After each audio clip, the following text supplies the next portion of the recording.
세월 담은 사연을 찾아주신 고마운 분들께 기쁨과 행복이 가득하시길 바랍니다. 사연 시작합니다.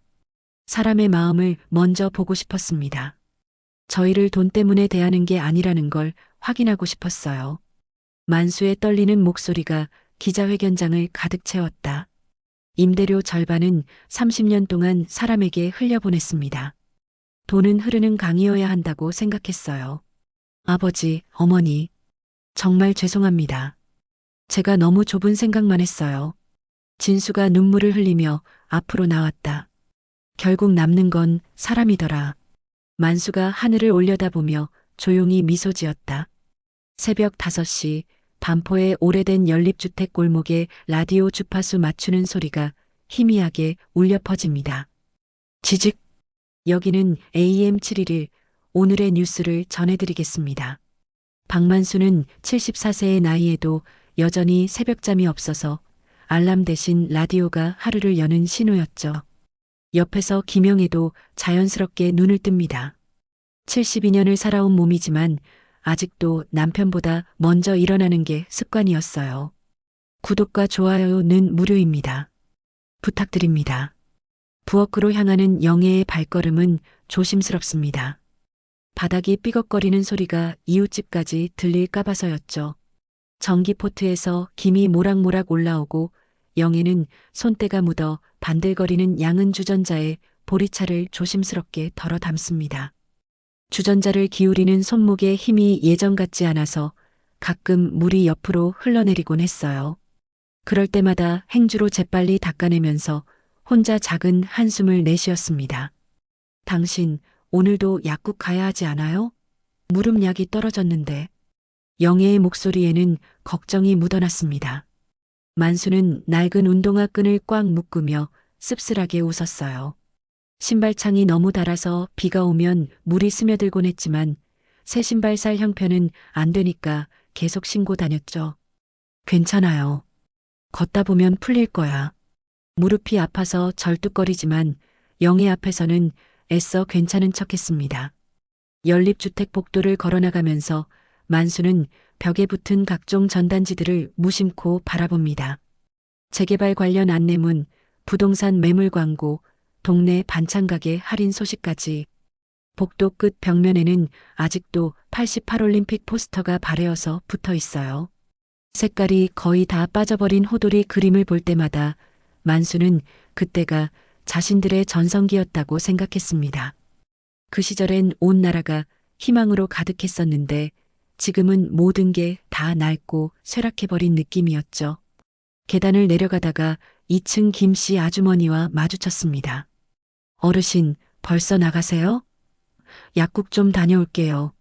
아이고, 무릎이 많이 안 좋으시구나. 우리 남편도 그래요. 짧은 인사를 나누고 헤어지면서 만수는 자신들이 동네에서 어떤 존재인지 다시 한번 깨달았어요.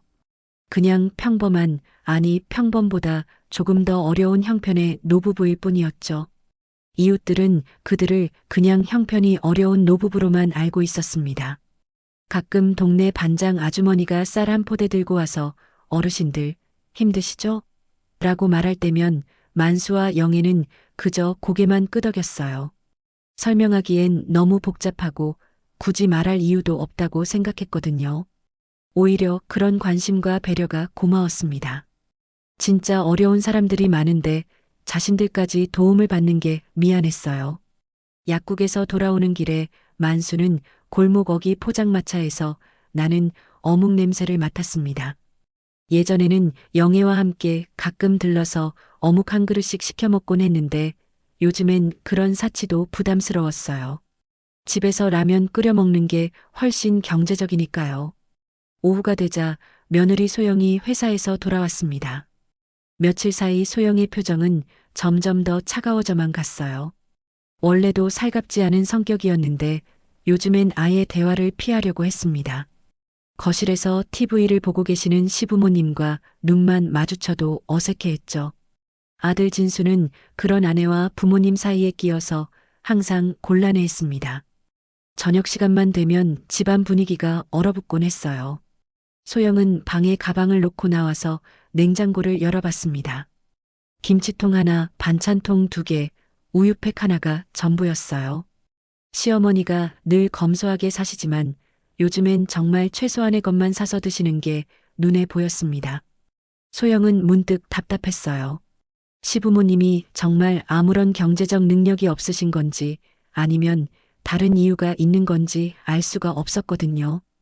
그날 저녁도 마찬가지였습니다. 영애가 라면 2개를 끓여서 식탁에 올려놓자 소영이 쾅 하고 현관문을 열고 들어왔어요.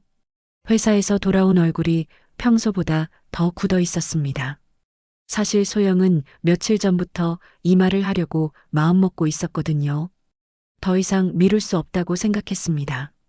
아버님, 어머님. 소영의 목소리는 차갑기 그지없었어요. 전세 만기되면 나가주세요. 저희 둘째 방이 필요해요. 순간 식탁 위 라면에서 나는 김만 허공에 흩어졌습니다. 영애의 젓가락을 든 손이 살짝 떨렸어요. 아들 진수가 황급히 말렸습니다. 엄마, 잠깐만.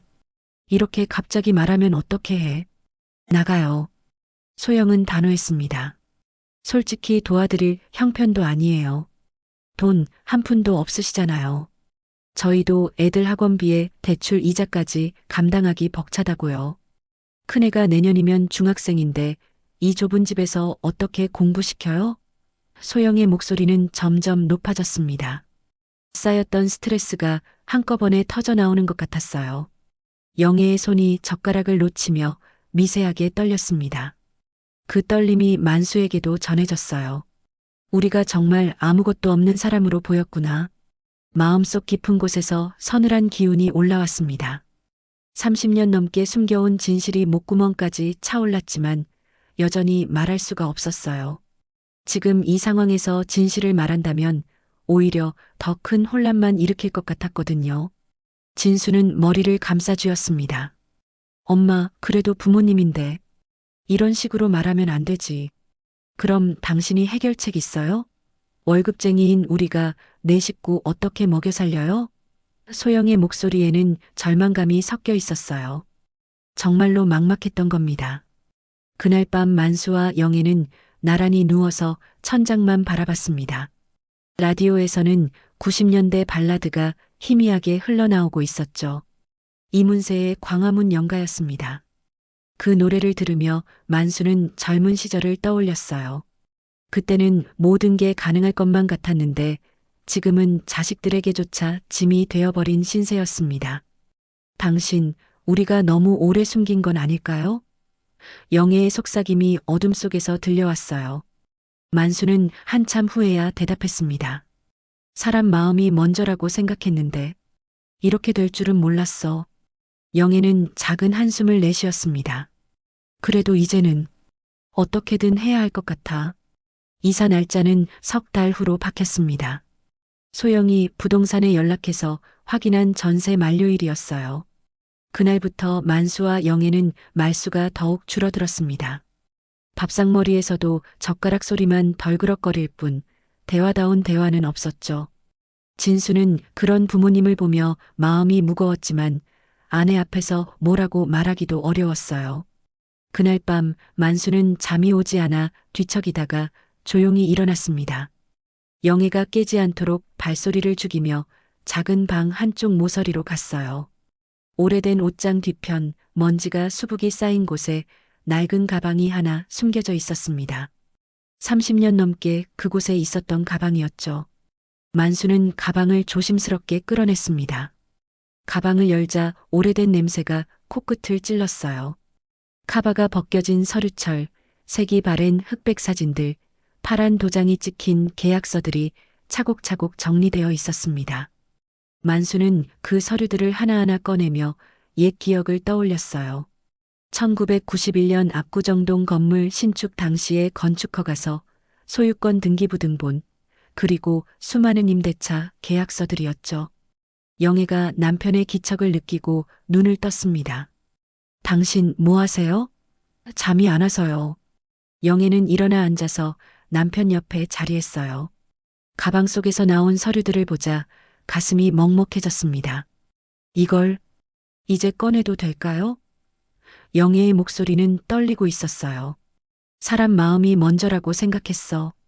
그래도 최소한의 예의는 지켜주겠지 했는데 만수는 한 장의 사진을 들여다봤습니다. 젊은 시절 자신이 건설 현장에서 땀 흘리며 일하는 모습이었어요. 우리가 너무 순진했나 봐요. 영애가 속삭였습니다. 30년 동안 숨기고 살 필요가 있었을까요? 사실 그들이 이렇게 숨기며 살아온 데는 이유가 있었습니다. 80년대 말 만수는 건설 현장에서 일하는 평범한 노동자였어요. 하지만 우연한 기회에 압구정동 재개발 소식을 미리 알게 되었고 평생 모은 돈과 대출을 받아서 작은 땅 한 조각을 샀던 겁니다. 그때만 해도 그 땅이 이렇게 큰 가치를 가질 줄은 몰랐어요. 다음 날 오후 우연히 손녀 할인이 놀러 왔습니다. 12살 할인은 할아버지 할머니를 무척 따랐어요. 엄마 아빠가 바빠서 자주 할아버지 할머니 집에 와서 시간을 보냈거든요. 할아버지 숙제하려고 하는데 책상 좀 써도 될까요? 그럼 작은 방 가서 하렴. 할인이 작은 방에 들어가다가 바닥에 놓인 낡은 가방을 발견했습니다. 만수가 어젯밤 정리하다가 미처 치우지 못한 것이었어요. 할아버지, 이게 뭐예요? 호기심 많은 할인은 가방 속에서 흑백 사진 한 장을 꺼냈습니다. 할아버지, 사진 속 이 건물이 어디예요? 압구정 빌딩이라고 써 있는데 만수의 얼굴이 순간 굳어졌습니다. 그건 옛날 얘기다. 할아버지가 일했던 건설 현장이야. 와, 할아버지가 이런 큰 건물도 지으셨어요? 멋있다. 할인의 순수한 감탄에 만수는 복잡한 표정을 지었어요. 정확히는 지은 게 아니라 소유한 건물이었지만 그 사실을 12살 손녀에게 어떻게 설명할 수 있겠어요. 영애가 부엌에서 할인의 목소리를 듣고 나왔습니다. 할인아, 뭘 보고 있니? 할머니, 할아버지가 젊었을 때 정말 멋있으셨네요. 이렇게 큰 건물도 지으시고. 영애와 만수는 서로 눈을 마주쳤어요. 아이 앞에서 어떻게 반응해야 할지 모르겠었습니다. 저녁 무렵 진수와 소영이 부동산 브로커를 데리고 집에 들어왔습니다. 브로커는 40대 중반의 말쑥한 남자였어요. 어르신들, 안녕하세요. 이 동네 재건축 관련해서 설명드리러 왔습니다. 소영이 브로커를 거실로 안내하며 말했어요. 이분이 이 지역 전문가세요. 재건축 들어오면 어떻게 되는지 설명해 주실 거예요. 브로커는 가방에서 서류를 꺼내며 설명을 시작했습니다. 이 지역은 내년 상반기 재건축 확정이에요. 지금 계시는 분들은 보상금을 받고 이주하셔야 합니다. 다만 보상금을 제대로 받으려면 빨리 나가셔야 해요. 늦으면 금액이 줄어들 수 있거든요. 만수는 브로커의 말을 들으며 묘한 기분이 들었어요. 보상금이라는 단어가 귓가에 맴돌았습니다. 그 단어는 오래전에 자신들이 다른 사람들에게 건넸던 말이었거든요. 압구정 재개발 당시 원래 그곳에 살던 사람들에게 보상금 받고 이주하세요라고 말했던 기억이 났어요. 그때는 자신들이 개발업자 편이었는데 이제는 밀려나는 입장이 되어버린 겁니다. 어르신들, 혹시 다른 곳에 갈 계획은 세우셨나요? 브로커가 친절하게 물었어요. 영애가 작게 고개를 저었습니다. 아직 어디로 가야 할지 모르겠어요. 그럼 제가 괜찮은 전세 매물 몇 개 알아볼까요? 보상금 받으시면 충분히 구하실 수 있을 거예요. 소영이 브로커에게 감사 인사를 하며 현관까지 배웅했습니다. 브로커가 나간 후 거실엔 정적이 흘렀어요. 진수가 조심스럽게 입을 열었습니다. 아버지, 어머니, 정말 괜찮으실까요? 보상금만으로는 전세 구하기 어려울 텐데. 소영이 날카롭게 말했어요. 그러니까 미리미리 준비하셔야죠. 우리도 도와드릴 형편이 안 된다고 계속 말씀드렸잖아요. 그날 밤 할인은 할아버지 할머니 방에서 잠을 잤습니다. 아이가 잠든 후 만수와 영애는 작은 목소리로 대화했어요. 당신, 이제 정말 말해야 하는 거 아닐까요? 하지만 지금 말하면 사람들이 어떻게 생각할까? 그래도 손녀까지 보는 앞에서 이렇게 쫓겨날 수는 없잖아요. 영애의 속이 서늘해졌습니다. 자신들이 평생 감춰온 비밀이 이제는 더 이상 숨길 수 없을 만큼 커져버린 것 같았어요. 30년 전 그들이 개발로 떠났던 사람들의 마음을 이제야 이해하게 되었습니다. 돈이 있고 없고의 문제가 아니라 존재 자체가 무시당하는 기분이었거든요. 보상금이라는 말. 우리가 예전에 다른 사람들에게 했던 말인데 이제 우리가 그 말을 듣게 되는구나. 만수가 쓸쓸하게 중얼거렸어요. 인생의 아이러니였습니다. 그때는 밀어내는 입장이었는데 이제는 밀려나는 입장이 되어버린 거예요. 주민설명회가 열리던 날 구청 대강당은 사람들로 가득 찼습니다. 재개발 소식을 들은 주민들이 몰려온 거였어요. 만수와 영애도 조용히 뒷자리에 앉았습니다. 그들 앞에는 대형 스크린이 설치되어 있었고 벽면에는 각종 재개발 도면들이 붙어 있었어요. 브로커들은 입구에서 명함을 나눠주며 분주하게 움직이고 있었습니다. 사회자가 마이크를 잡고 설명회를 시작했습니다. 안녕하세요, 여러분. 오늘은 반포 일대 재개발 사업 관련 주민 설명회를 갖도록 하겠습니다. 스크린에 화려한 아파트 조감도가 떠올랐어요. 30층 높이의 아파트 단지가 들어설 예정이라고 했습니다. 주민들은 웅성거리며 서로 이야기를 나눴어요. 현재 거주하고 계신 분들은 보상금을 받고 이주하시게 됩니다. 보상 기준은 현재 시세의 80%로 책정되어 있습니다. 사회자의 설명이 이어졌어요. 영애는 그 말을 들으며 가슴이 답답해졌습니다. 80%라는 숫자가 얼마나 적은 건지 알고 있었거든요. 다른 곳에서 집을 구하기엔 턱없이 부족한 금액이었어요. 설명이 한창 진행되던 중 사회자가 새로운 화면을 띄웠습니다. 그리고 강남구동 3-12 외 일대 주요 토지건물주 협의회 안내입니다. 스크린이 바뀌며 소유자 목록이 나타났어요. 각 건물별 소유주 이름과 지분이 자세히 적혀 있었습니다. 관중들은 그 숫자들을 보며 탄성을 냈어요. 와, 이 정도 규모면 보상금이 어마어마하겠네요. 만수는 스크린을 바라보며 심장이 두근거렸습니다. 자신의 이름이 거기에 적혀 있을 걸 알고 있었거든요. 하지만 아직은 말할 때가 아니라고 생각했어요. 옆에 앉은 영애도 똑같은 마음이었습니다. 두 사람은 서로 눈빛만 주고받으며 긴장감을 달랬어요. 그때 한 주민이 손을 들고 질문했습니다. 압구정 빌딩 소유주는 누구인가요? 그 건물이 이번 재개발에 가장 큰 영향을 미칠 텐데요.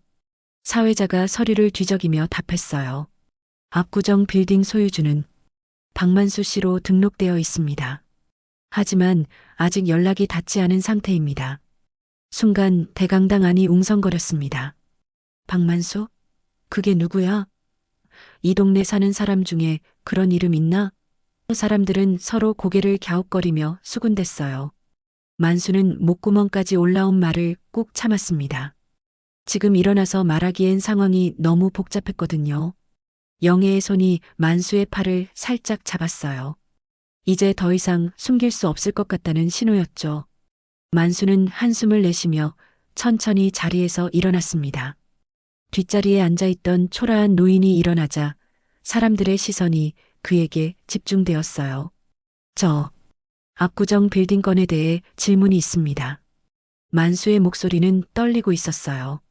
사회자가 놀란 표정으로 답했습니다. 예. 어르신은 관계자이신가요? 대강당 안이 조용해졌어요. 모든 사람들이 만수를 바라보고 있었습니다.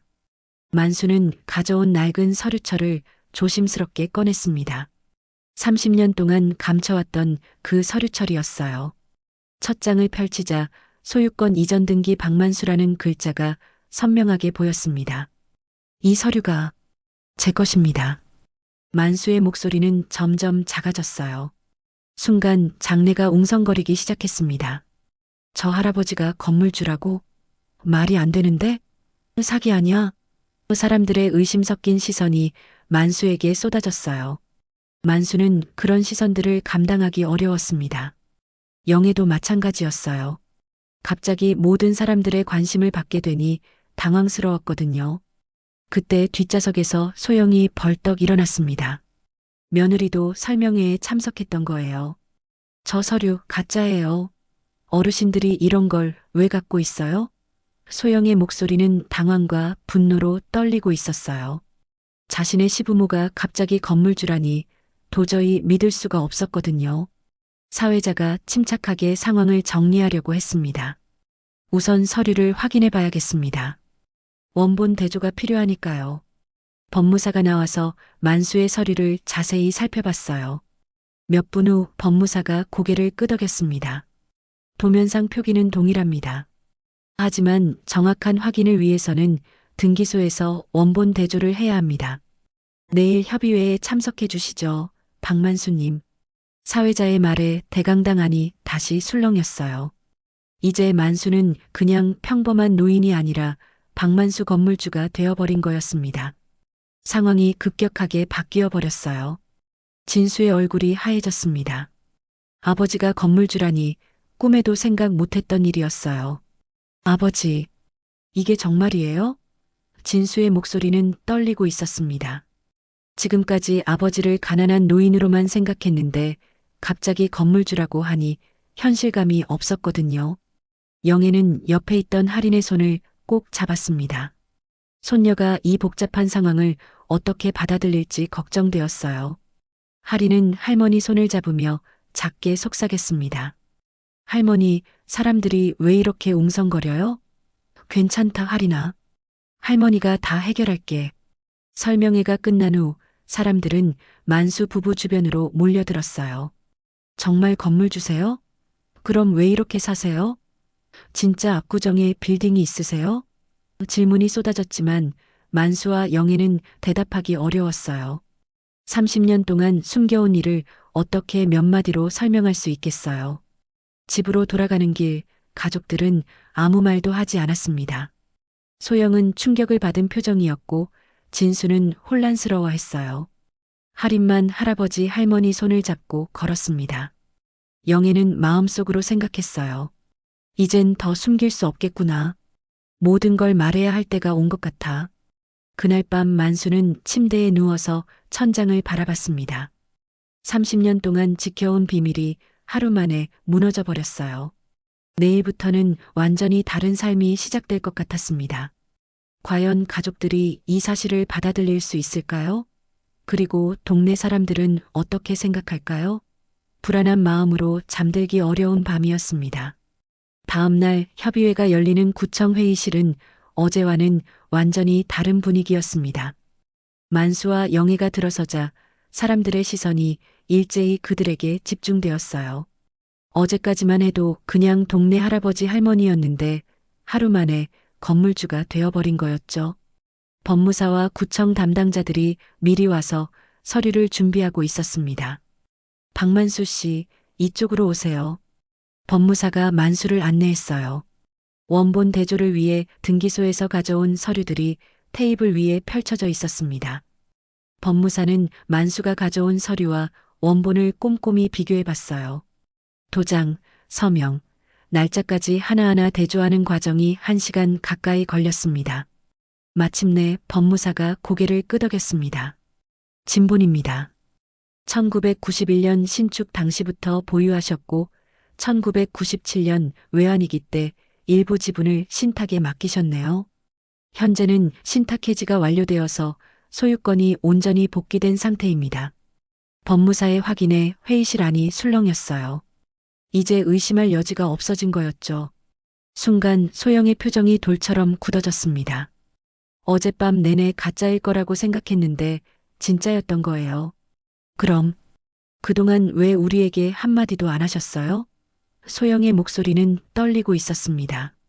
분노와 당황이 섞인 복잡한 감정이었어요. 30년 동안 가난한 시부모라고 생각했는데 사실은 건물주였다니 받아들이기 어려웠거든요. 만수는 낮은 목소리로 답했습니다. 사람의 마음을 먼저 보고 싶었어요. 그 한마디에 회의실이 조용해졌어요. 진수는 아버지의 말을 이해하려고 애썼지만 쉽지 않았습니다. 아버지, 그래도 가족인데 왜 숨기셨어요?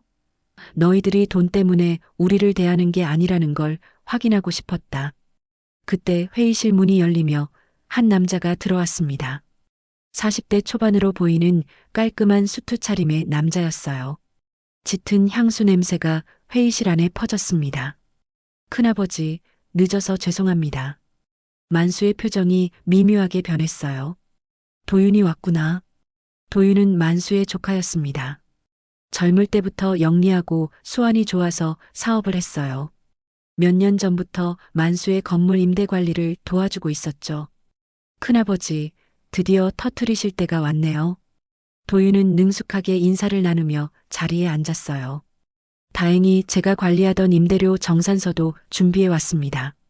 도윤은 서류 가방에서 두꺼운 파일을 꺼냈습니다.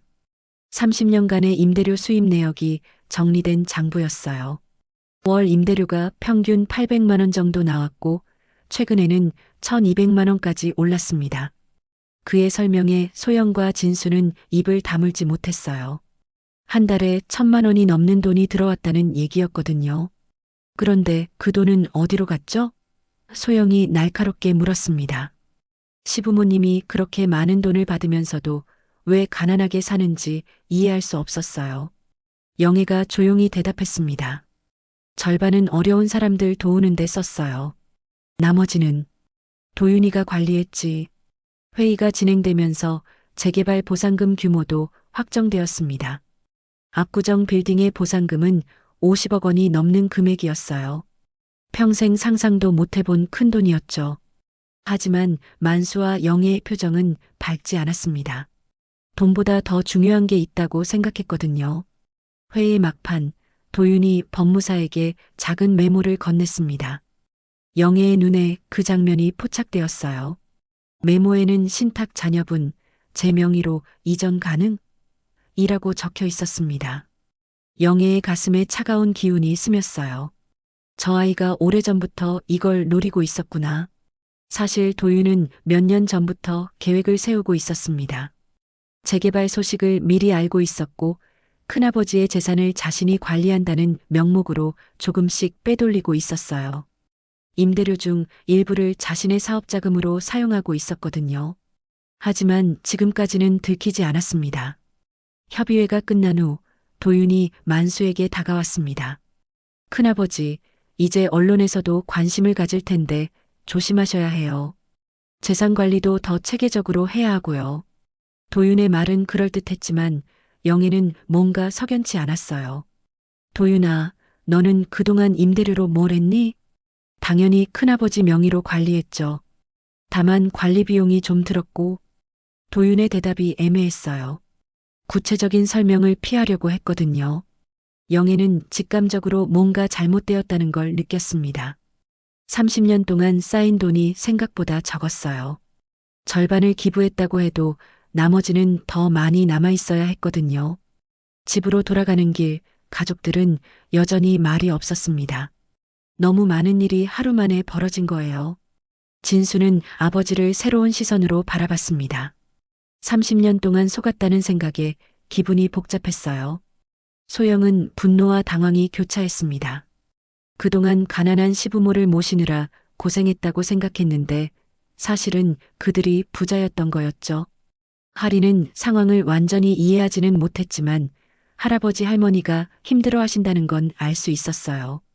할머니, 괜찮으세요? 하린의 순수한 질문에 영애의 마음이 더욱 무거워졌습니다. 손녀 앞에서 이런 복잡한 일들이 벌어지는 게 미안했어요. 그날 밤 만수와 영애는 잠들지 못했습니다. 30년 동안 지켜온 비밀이 세상에 드러났지만 예상했던 것과는 전혀 다른 반응이었어요. 가족들의 실망스러운 눈빛, 도윤의 수상한 행동, 그리고 앞으로 닥칠 복잡한 상황들을 생각하니 답답했습니다. 당신, 우리가 잘못 선택한 걸까요? 영애의 속삭임에 만수는 한참 후에야 답했어요. 아직 모르겠어. 하지만 후회는 없어. 며칠 뒤 예상했던 일이 벌어졌습니다. 협의회 자료가 어떻게든 외부로 유출된 거예요. 온라인 커뮤니티와 소셜미디어에는 자극적인 제목의 글들이 쏟아져 나왔습니다. 강남 건물주 노부부, 복지 포장으로 세금 회피, 가난한 척하며 50억 숨긴 위선자들 같은 악의적인 댓글들이 확산되고 있었어요. 기사 내용은 사실과 다른 부분이 많았습니다. 만수와 영애가 일부러 가난한 척했다거나 세금을 회피하려고 재산을 숨겼다는 식으로 왜곡되어 있었어요. 사진까지 무단으로 게재되어서 얼굴이 그대로 노출되었습니다. 댓글에는 저런 늙은이들 때문에 진짜 어려운 사람들이 피해본다 사기꾼들이네 같은 악플들이 수천 개씩 달렸어요. 특히 한 유튜버가 만든 영상이 가장 큰 파장을 일으켰습니다. 가난 코스프레하는 50억 건물주의 정체라는 제목으로 조회수가 100만을 넘어섰어요. 영상에서는 만수와 영애의 일상을 은밀히 촬영한 장면들이 나왔습니다. 시장에서 싸구려 채소를 고르는 모습, 낡은 옷을 입고 약국에 가는 모습까지 몰래 찍어서 올린 거였죠. 아침부터 인터폰이 쉬지 않고 울렸습니다. 기자들과 유튜버들이 연립주택 앞 골목을 완전히 메웠어요. 박만수 씨, 인터뷰 좀 해주세요. 왜 그동안 숨기고 사셨나요? 복지 혜택 받으신 것도 사실인가요? 카메라와 마이크가 현관문 앞까지 들이밀어졌습니다. 만수와 영애는 집 밖으로 나갈 수도 없는 상황이 되었어요. 동네 사람들의 시선도 차가워졌습니다. 평소 인사하던 이웃들도 피하기 시작했어요. 2층 김씨 아주머니는 마주쳤을 때 면박을 주었습니다. 어머, 진짜 부자셨구나. 그런데 왜 우리 쌀 받아가셨어요? 부끄럽지도 않으세요? 동네 반장 아주머니도 실망스럽다는 표정을 감추지 않았어요. 오후에 진수가 회사에서 급히 돌아왔습니다. 얼굴이 창백했어요. 회사 동료들이 온라인 기사를 보고 수군거리기 시작했던 거예요. 진수 씨 부모님이 그 유명한 건물주라면서요? 와, 그럼 진수 씨는 재벌 아들이네요. 그런데 왜 회사 다녀요? 그냥 놀고 사셔도 되잖아요. 시선들이 부담스러워서 일찍 퇴근할 수밖에 없었습니다. 소영은 더욱 심각했습니다. 아이들 학교에서 연락이 왔어요. 어머니, 온라인에 기사가 나왔는데 저희 학교 학부모님이 맞나요? 다른 학부모들이 문의를 하셔서요. 학부모 단체 채팅방도 난리였습니다. 소영 씨네가 그 집이래요. 아이들 교육비는 어떻게 내고 있었을까요? 같은 메시지들이 계속 올라왔어요. 할인이 학교에서 돌아오자마자 울먹였습니다. 엄마, 친구들이 할아버지, 할머니 욕해요. 거짓말쟁이라고, 나쁜 사람이라고. 아이의 눈은 빨갛게 부어 있었어요. 선생님도 저한테 이상하게 쳐다봐요. 왜 그래요? 12살 아이가 감당하기엔 너무 무거운 상황이었습니다. 큰아이도 마찬가지였어요. 중학교에서는 더 노골적이었습니다. 야, 너희 할아버지 50억 있다면서? 그럼 너는 왜 학원 안 다녀? 부자인데 왜 가난한 척했냐? 아이들의 순수하지만 잔인한 질문들이 계속 이어졌어요. 소영의 큰아이는 학교에서 돌아와서 방문을 닫고 나오지 않았습니다. 그날 저녁 소영이 폭발했습니다. 현관문을 쾅 하고 열더니 거실로 들어와서 소리쳤어요. 이게 다 어머님, 아버님 때문이에요. 우리 집이 지금 무슨 꼴인지 아세요? 소영의 목소리는 히스테리에 가까웠습니다. 회사 사람들까지 다 알게 됐다고요. 애들 학교에서도 연락 와요. 학부모들이 수군거려요. 왜 그동안 어려운 척 했냐고, 학교 지원금도 받았잖냐고. 소영은 분노를 참지 못했어요. 제가 얼마나 부끄러운지 아세요? 동네 사람들 얼굴을 어떻게 보고 살아요? 그동안 이웃들에게 받았던 작은 도움들이 이제는 모두 부끄러운 기억이 되어버린 거였죠. 왜 이렇게 됐는지 아세요? 30년 동안 우리를 속였기 때문이에요. 소영은 목이 쉴 정도로 소리쳤습니다. 우리가 바보같이 어려운 시부모님 모신다고 생각했는데 알고 보니 우리보다 훨씬 부자였잖아요. 이게 정상이에요? 그동안 쌓였던 스트레스가 한꺼번에 터져 나오는 것 같았습니다. 진수도 더 이상 참을 수 없었어요. 아버지, 정말 이해가 안 가요. 왜 우리에게 숨겼어요? 진수의 목소리도 떨리고 있었습니다. 우리가 구걸하는 줄 알았나요? 30년 동안 바보였던 건가요? 아들의 원망 섞인 말에 만수의 가슴이 찢어질 것 같았어요. 우리가 돈 때문에 부모님을 모시는 줄 알았어요? 진수가 계속 말했습니다. 그럼 우리는 뭐가 되는 거예요? 돈도 모르고 부모 모시는 한심한 자식들. 아들의 상처받은 마음이 고스란히 전해졌어요. 진수는 지금까지 자신이 효자라고 생각했는데 알고 보니 아무것도 모르는 바보였던 것 같아서 자존심이 상했거든요.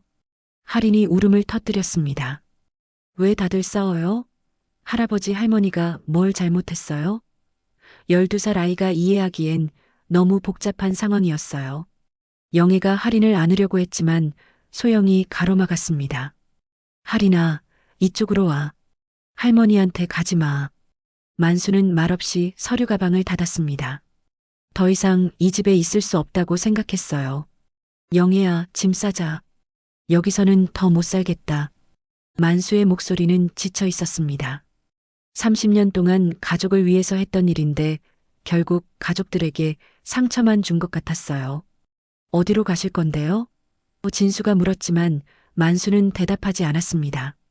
영애도 조용히 옷가지를 챙기기 시작했어요. 그들에게는 갈 곳이 많았습니다. 압구정 빌딩에도 빈 사무실이 있었고 다른 부동산들도 있었거든요. 하지만 마음 둘 곳은 없었어요. 그날 밤 9시쯤 도윤에게서 전화가 왔습니다. 큰아버지, 상황이 심각해졌네요. 언론에서 난리예요. 도윤의 목소리는 걱정스러웠어요. 상황 수습하려면 저한테 위임하세요. 신탁 구조를 제가 제일 잘 아니까 정리해 드릴게요. 그의 제안은 그럴듯했지만 뭔가 석연치 않았습니다. 영애가 수화기를 받았습니다. 도윤아, 그동안 임대료로 뭘 했니? 직접적인 질문에 전화 너머로 잠시 침묵이 흘렀어요.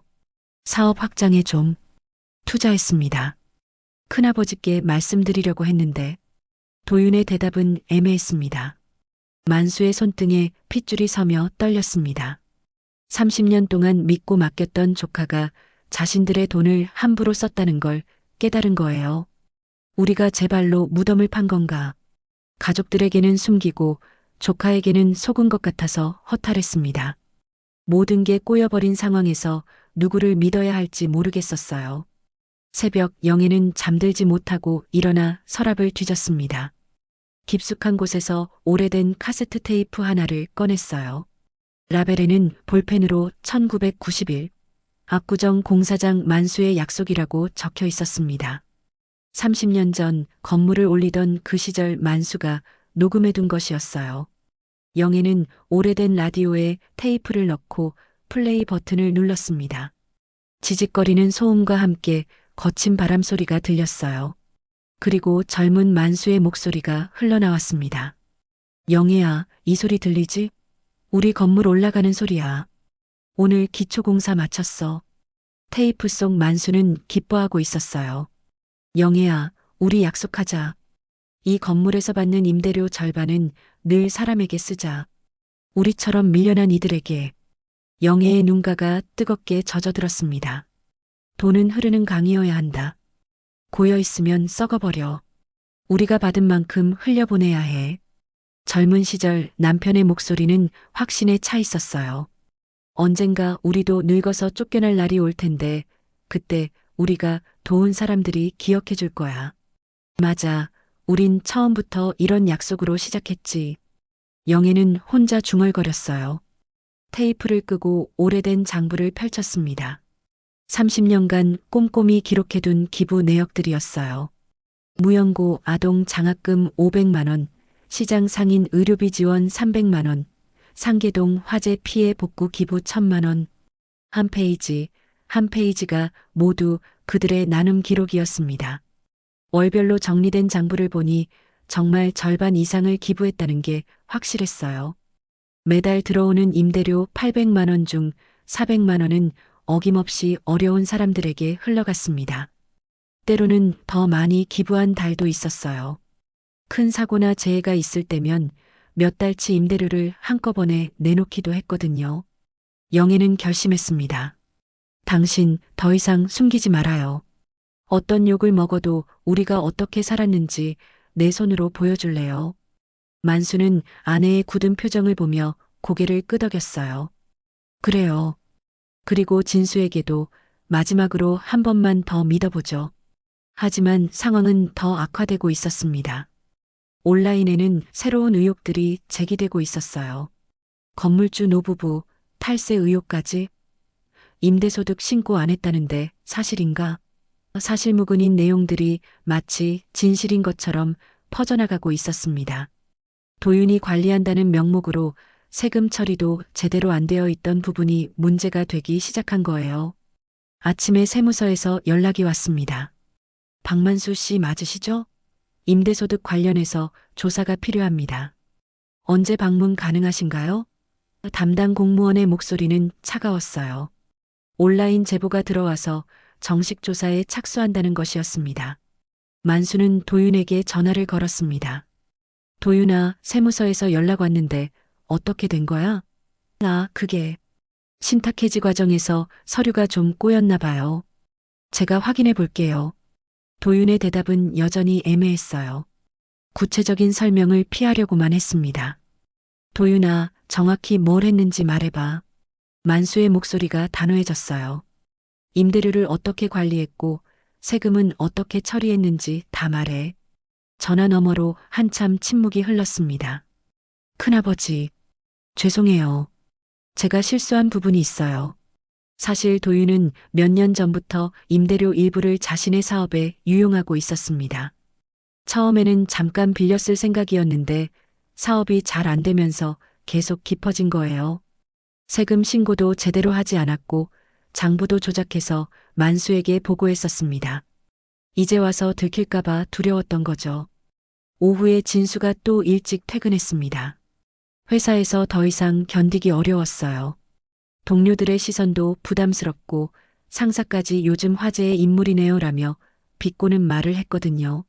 아버지, 정말 세무서 조사 받으시는 거예요? 진수의 얼굴은 걱정으로 가득했습니다. 그건 도윤이가 처리한 일이야. 우리도 정확히 모르겠어. 만수의 대답에 진수는 더욱 답답했어요.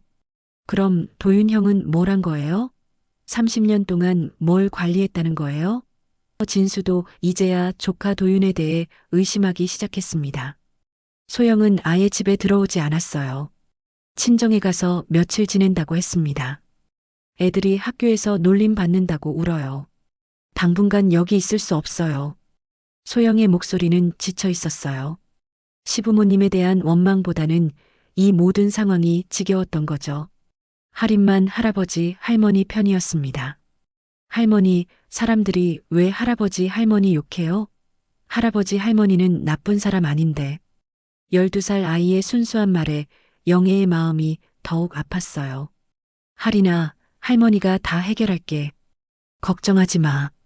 그날 저녁 영애는 중요한 결정을 내렸습니다. 30년간의 기부 증명서와 영수증들을 모두 정리해서 기자회견을 열기로 한 거예요. 당신, 우리가 잘못한 게 아니에요. 숨긴 건 맞지만 나쁜 일을 한 건 아니잖아요. 그래, 이제 모든 걸 다 보여주자. 만수도 동의했습니다. 더 이상 오해받고 싶지 않았어요. 특히 손녀 할인이 상처받는 모습을 보니 참을 수 없었습니다. 내일 기자들 앞에서 다 말해요. 우리가 30년 동안 어떻게 살았는지, 왜 숨겨야 했는지 모든 걸 설명할게요. 밤늦게 도윤이 찾아왔습니다. 얼굴이 창백했어요. 큰아버지, 큰어머니, 죄송해요. 제가 실수를 했어요. 도윤은 무릎을 꿇고 앉았습니다.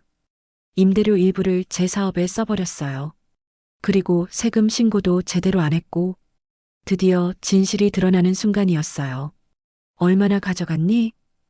만수의 목소리는 차가웠습니다. 약 3억 정도요. 다 갚을게요. 시간만 주세요. 도윤의 고백에 영애는 한숨을 내쉬었어요. 결국 가장 믿었던 사람에게 배신당한 거였습니다. 하지만 지금은 그것보다 더 중요한 일이 있었어요. 세상 사람들 앞에서 진실을 밝히는 것이었죠. 재개발 공청의 날 만수와 영애는 평소보다 일찍 일어났습니다. 오늘이 모든 것을 정리할 마지막 기회라고 생각했어요. 영애는 30년간 정성스럽게 보관해온 기부 영수증들과 장부를 큰 봉투에 넣었습니다. 만수는 1991년부터의 모든 서류를 다시 한번 점검했어요. 오늘은 더 이상 숨길 것도 부끄러워할 것도 없다고 마음먹었습니다. 구청 대강당 앞에 도착하자 이미 기자들과 시민들이 몰려 있었어요. 어제 영애가 기자회견을 하겠다고 연락했던 터라 많은 사람들이 관심을 갖고 왔던 거죠. 박만수 씨 나오셨네요. 오늘 무슨 말씀하실 건가요? 질문이 쏟아졌지만 만수와 영애는 묵묵히 회의장으로 향했습니다. 회의장 앞 로비에 작은 테이블을 준비했어요. 영애는 그 위에 30년간의 기록들을 차곡차곡 올려놓기 시작했습니다. 누렇게 바랜 기부 영수증들, 손글씨로 빼곡히 적힌 장부, 그리고 수혜자들이 보내온 감사 편지들까지 30년의 세월이 고스란히 담긴 자료들이었어요. 여러분, 잠시 주목해 주세요. 만수가 떨리는 목소리로 마이크를 잡았습니다. 웅성거리던 사람들이 조용해졌어요. 저는 박만수입니다. 요즘 온라인에서 많은 이야기가 나오고 있는 그 사람이 맞습니다. 만수의 첫마디에 기자들의 카메라가 일제히 향했어요. 먼저 말씀드리고 싶은 것은 저는 글자가 서투른 공사인부 출신입니다. 만수의 목소리는 점점 안정되어 갔어요. 80년대 말 압구정 재개발이 시작될 때 땀으로 모은 돈과 대출을 받아서 작은 땅을 샀습니다. 그때는 이렇게 큰 가치를 가질 줄 몰랐어요. 영애가 장부를 펼치며 설명을 시작했습니다. 임대료가 들어오기 시작한 1992년부터 저희는 절반 이상을 어려운 분들을 위해 썼습니다.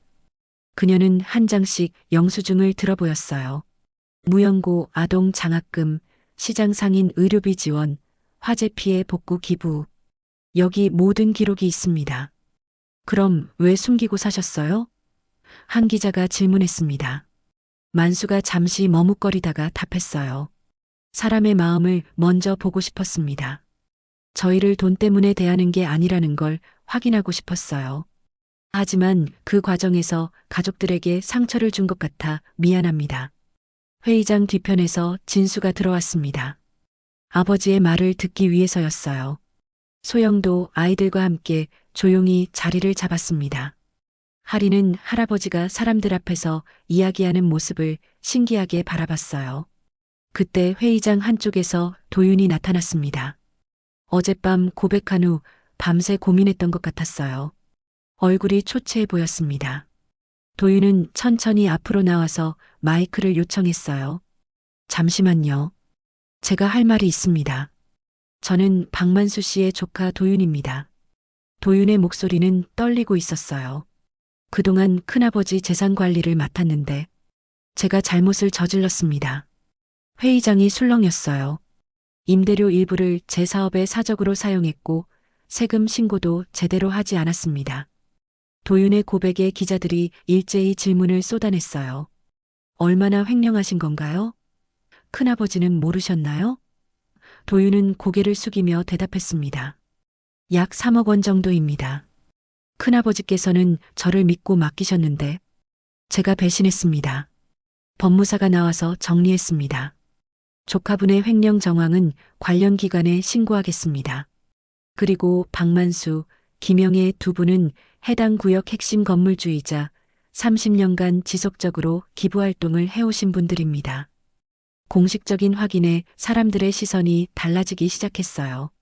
한 시민이 손을 들고 말했습니다. 제가 10년 전 화재를 당했을 때 도움받은 사람입니다. 그때 익명으로 도와주신 분이 이 두 분이셨군요. 그의 증언에 이어 다른 사람들도 나서기 시작했어요. 저희 아이 장학금도 받았어요. 저희 아버지 수술비도 지원해 주셨어요. 영애는 눈물을 참으며 말했습니다. 저희가 숨긴 건 맞습니다. 하지만 나쁜 마음으로 한 게 아니었어요. 돈은 흘러야 한다고 생각했어요. 고여 있으면 썩어버리니까요. 그녀의 진심 어린 말에 회의장 분위기가 점점 바뀌었어요. 만수가 마지막으로 중요한 발표를 했습니다. 저희는 오늘부로 결정했습니다. 앞으로 들어올 임대료와 재개발 보상금 전액을 퇴거 위기 가구 지원 기금으로 만들겠습니다. 회의장이 웅성거렸어요. 50억이 넘는 돈을 다 기부하시겠다는 건가요? 네, 맞습니다. 영애가 확실히 말했어요. 저희는 이미 충분히 받았어요. 30년 동안 이 돈으로 많은 분들을 도울 수 있어서 행복했습니다. 이제는 더 체계적으로 더 많은 분들을 도우려고 해요. 진수가 앞으로 나왔습니다. 눈가가 붉어져 있었어요. 아버지, 어머니, 정말 죄송합니다. 제가 너무 좁은 생각만 했어요. 목소리가 떨렸습니다. 30년 동안 이렇게 살아오신 걸 이제야 알겠어요. 제가 부끄럽습니다. 소영도 일어나서 앞으로 나왔어요. 어머님, 아버님, 미안해요. 소영의 목소리도 눈물로 젖어 있었습니다. 제가 너무 몰랐어요. 돈이 전부인 줄 알았는데 어르신들은 정말 다른 차원에서 사셨네요. 그동안의 오해와 분노가 부끄러움으로 바뀌었어요. 할인이 할아버지에게 달려갔습니다. 할아버지가 진짜 대단한 사람이었구나. 12살 아이의 순수한 감탄에 만수의 얼굴에 처음으로 웃음이 번졌어요. 할인아, 할아버지는 그냥 평범한 사람이야. 다만 받은 만큼 나누려고 노력했을 뿐이지. 기자회견이 끝난 후 사람들은 박수를 보냈습니다. 며칠 전까지 비난하던 사람들이 이제는 존경의 눈빛으로 바라봤어요. 한 기자가 마지막 질문을 했습니다. 앞으로 어떻게 살 계획이세요? 만수가 영애의 손을 잡으며 답했어요. 이 건물은 우리 손녀가 지키는 법을 배우는 곳이 될 겁니다. 가진 건 돌려보내면 더 커진다는 걸 가르쳐 주려고 해요. 몇 달 후 압구정 골목의 오래된 빌딩 1층에는 새로운 변화가 일어났습니다. 낡은 상가 자리에 따뜻한 조명이 켜지고 예쁜 글씨로 쓰인 간판이 걸렸어요. 다정서가 누구나 머물 수 있는 동네 서가라는 새 간판이었죠. 만수와 영애가 기부금으로 만든 첫 번째 프로젝트였습니다. 개관식에는 예상보다 많은 사람들이 왔어요. 시장 상인의 어르신들이 직접 만든 떡을 가져와서 나눠주었고 동네 초등학생들이 헌책을 들고 와서 기증했습니다. 몇 달 전 만수와 영애를 비난했던 사람들도 와서 축하해 주었어요. 어르신들 정말 대단하세요. 이런 공간이 있어서 좋겠어요. 서가 한쪽에는 나눔 게시판이 있었습니다. 도움이 필요한 사람들이 글을 올리면 도울 수 있는 사람들이 댓글을 다는 공간이었어요. 아이 학용품이 필요해요. 어르신 약값이 부담돼요. 같은 글들이 올라오면 동네 사람들이 자연스럽게 도움을 주고받았습니다. 만수와 영애가 꿈꿨던 흐르는 강이 현실이 되고 있었어요. 진수는 그동안의 일을 후회하며 부모님께 진심으로 사과했습니다. 엄마, 아버지, 정말 미안했어요. 30년 동안 이렇게 살아오신 걸 몰랐어요. 진수의 목소리는 떨리고 있었습니다. 내가 너무 돈만 생각했나 봐요. 어르신들이 진짜 부자라는 게 뭔지 보여주셨어요. 소영도 완전히 달라졌습니다. 처음에는 시부모님이 부자라는 사실에 당황했지만 그들이 어떻게 그 돈을 써왔는지 알고 나서는 존경하게 되었어요. 어머님, 아버님, 제가 정말 부끄러웠어요. 돈이 있고 없고로만 사람을 판단했네요. 소영은 이제 서가 운영을 도우며 시부모님의 뜻을 이어가려고 했습니다. 아이들도 할아버지 할머니를 새로운 눈으로 보게 되었어요. 할인은 친구들에게 자랑스럽게 이야기했습니다. 우리 할아버지 할머니는 진짜 대단한 분들이야. 돈이 많은데도 나눠주신 거야. 큰아이도 학교에서 더 이상 놀림받지 않았어요. 오히려 너희 할아버지 할머니 정말 멋있다는 말을 들었습니다. 도윤은 자수해서 법적 처벌을 받게 되었습니다. 하지만 만수와 영애는 그를 용서했어요. 사람은 누구나 실수할 수 있어. 중요한 건 그 다음이야. 만수는 도윤이 출소한 후 다시 시작할 수 있도록 도와주겠다고 했습니다. 원망보다는 이해가 먼저였어요. 재개발 보상금 50억 원은 약속대로 모두 퇴거 위기 가구 지원 기금으로 출연되었습니다. 구청에서는 박만수 기명의 기금이라는 이름으로 공식 등록했어요. 이 기금으로 매년 수백 가구가 주거 안정을 찾을 수 있게 되었습니다. 만수와 영애의 이름은 동네에서 전설이 되었어요. 서가 2층에는 작은 사무실이 있었습니다. 영애가 매일 나와서 기금 운영을 관리했어요.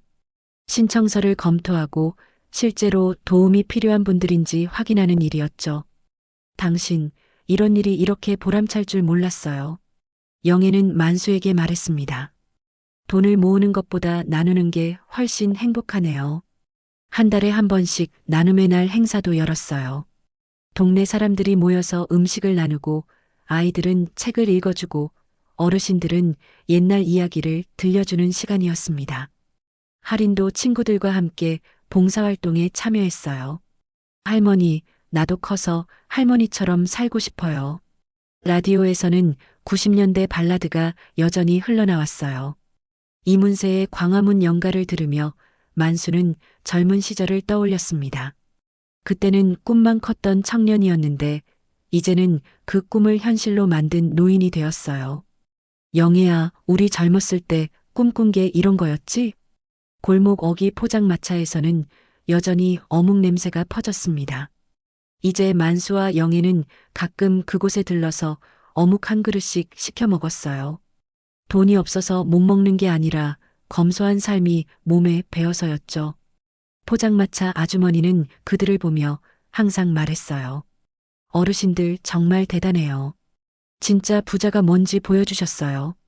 어느 날 저녁 서가에서 독서 모임이 있었습니다.